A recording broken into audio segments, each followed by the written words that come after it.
alo mình là ba đi nè Microsoft Word 2016 thêm mà Insert Footnotes and Endnotes trong từ trong ra được xem ra bây giờ mà phải bạn nhé sa rằng đấy sao đấy cha này rồi mà bọn nó ấy thì đến giờ thêm mà đi áo của chỉ là lúc sáng Footnotes lấy được chỉ bạn Footnotes rồi đó bỏ element rồi đấy cái lòng à bà đó ấy thì nhiều bọn nó harvest rồi bà đó nó ấy thì nhiều xem ra thà là Footnote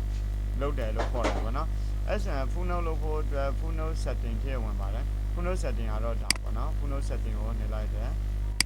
Footnote setting của này lại lúc sáng đi mà Footnote and endnote rồi bây giờ Footnote này endnote này của tôi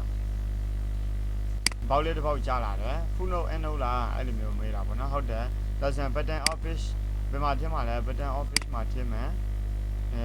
đi sang cái này áo mà thêm mà bọn nó endnote endnote này rồi là endnote document endnote section là sẽ Footnote của về thiết trên là bọn nó Footnote bây giờ đã mà cô tổng trên là Footnote của công nhânမျိုးတွေရွေးပေးရမယ်1 2 3 4နဲ့ Footnote သုံးမယ် column ကတော့ mesh selection mesh section layout ပေါ့နော် mesh section layout ဆိုတာဒီ layout မှာလုပ်ထားတဲ့ပုံစံအတိုင်းပဲအဲ့လိုမျိုးပြောတာပေါ့နော်start as 1ကနေစမယ်ပေါ့နော် Footnote 1ကနေစမယ် continuous ဆိုတော့ဆက်တိုက်တော့မယ်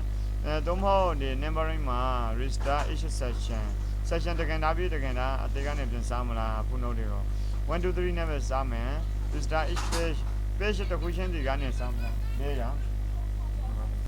ကဲဒါဆိုရင်ကျွန်တော်တို့ဒီမှာ continuous ကိုရွေးပါမယ် continuous ကိုရွေးပြီးတော့apply ကိုနှိပ်လိုက်လို့ရှိရင်တော့အဲ့ဒါ setting ချိန်ပြီးတော့ပြီပေါ့နော် setting ချိန်ပြီးဒီနေရာမှာကျွန်တော်တို့ဒီကနေပြီးတော့စားမယ်Microsoft Corporation ရှိမယ်နောက်ပြီးတော့watch time ပေါ့နော် watch time gate ဆိုတာနာမည်အဲ့လိုမျိုးပဲပြောမှာပေါ့နော် gate ဆိုတာနာမည်အဲ့လိုမျိုးပဲပြန်ပြီးတော့ရှင်းပြရှင်းတယ်ဆိုရင်ဒီနေရာကိုတစ်ချက်နဲ့ insert footnote ကိုနှိပ်နော် insert footnote ကိုနှိပ်လိုက်တော့ဒီနေရာမှာ gate ဆိုတာ GATE gate ဆိုတာနာမည်နေပေါ့နော်AME နေပြီးရင်နောက်ထပ်တစ်ခုကိုရှင်းပြမယ်ဒီနေရာမှာ Harvard ကိုရှင်းပြမယ် Harvard ပေါ့နော် Harvard နားမှာရှာမယ်ပြီးတော့ insert footnote ဆိုရင်2ဆိုပြီးတော့ဒီမှာပြင်ပေါ်တယ်Harvard ပြီးရင်အဲ့ဒီ Harvard University ဆိုပြီးတော့ရှင်းပြမယ် UNIVRSI University ဆိုပြီးတော့ရှင်းပြမယ်နောက်ထပ်ဘာတွေကိုရှင်းပြစရာရှိတယ်လဲအဲ့လိုမျိုးတွေကြည့်အောင်နောက်ထပ်တစ်ခုကအဲ့မှာ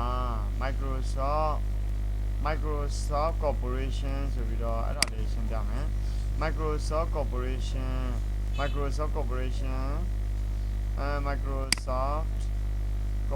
ောင်မရှင်းတော့ဘူးသူကအရှင်းမှကျန်နေပြီဆိုတော့နောက်က PC ဆိုပြီးတော့ရှင်းပြမယ် PC เนาะအဲ့ PC ကို insert footnote ထည့်မယ် PC ဆိုတာကတော့ PC ဆိုတာကတော့ personal computer ပေါ့နော် PERSONAL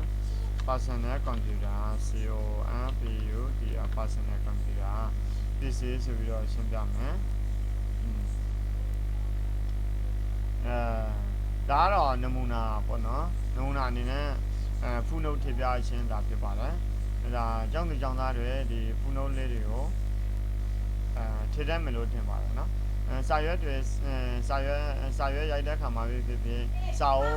ပ်ရိုက်တဲ့ခါမှာဖြစ်ဖြစ်ဂျာနေတွေပြုလုပ်တဲ့အခါမှာဖြစ်ဖြစ်ပေါ့နော်ဒီ Footnote လေးနဲ့ရှင်းပြထားတာတော့ဒီစာဖတ်တဲ့လူကိုပို့ပြီးတော့နားလည်စေတာပေါ့နော်ဒါကဒီအသုံးလုံးကဘာတုံးဆိုပြီးတော့အဲ့ဒီမျိုးရှင်းပြတာဖြစ်ပါလားကိုသုံးဖို့ကိုကအတူကောင်းလေးရေးထားတယ်အဲ့အတူကောင်းကိုဒီအောက်မှာFootnoteအနေနဲ့ရှင်းပြထားမယ်ဆိုတော့ပို့ပြီးတော့နားလည်လွယ်တာပေါ့နော်ဒါဆိုရင် Footnote ကလည်းစာအုပ်တွေလုပ်တဲ့အခါမှာကြတော့အသုံးဝင်တာပေါ့နော်အားလုံးပဲကျေးဇူးတင်ပါတယ်ဒါဆိုရင်ကျောင်းသူကျောင်းသားတွေအားလုံးFootnote တွေကိုFootnote ကို insert footnote ကိုအသုံးပြုရလိမ့်မယ်လို့ထင်ပါတယ်အားလုံးပဲကျေးဇူးတင်ပါတယ်